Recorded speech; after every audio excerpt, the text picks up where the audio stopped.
धनुष का रहस्य। अयोध्या के पास एक छोटे से गांव में सूरज की पहली किरणें खेतों पर पड़ रही थीं। गांव का हर कोई अपने काम में लगा था। एक छोटा लड़का आयुष अपनी गायों को चरा रहा था। अचानक आसमान में काले बादल छा गए। सूरज की रोशनी गायब हो गई और हवा तेज चलने लगी। गांव के लोग डरकर एक दूसरे को देखने लगे। फिर धरती कांपने लगी। गांव के बीच में जहां सब लोग इकट्ठा होते थे, जमीन में एक बड़ी दरार पड़ने लगी। दरार से एक तेज सुनहरी रोशनी निकली।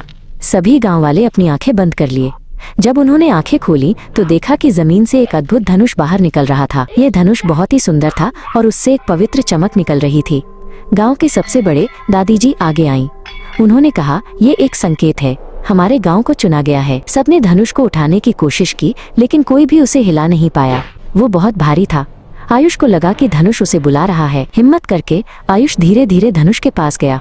गांव के कुछ लोग हंसे, ये छोटा बच्चा क्या करेगा। आयुष ने धनुष को छुआ। जैसे ही उसने छुआ, धनुष की चमक और भी बढ़ गई। धनुष हल्का हो गया और आयुष ने उसे आसानी से उठा लिया। गांव के लोग खुशी से तालियां बजाने लगे। आसमान से बादल हट गए और सूरज की रोशनी फिर से चमकने लगी। आयुष ने महसूस किया कि ये धनुष सिर्फ एक हथियार नहीं था, बल्कि गांव की एकता और अच्छाई का प्रतीक था। उस दिन के बाद गांव में और भी शांति और खुशी आ गई। आयुष ने धनुष को सुरक्षित रखा, ये जानते हुए कि असली शक्ति किसी धनुष में नहीं, बल्कि लोगों के दिलों में होती है।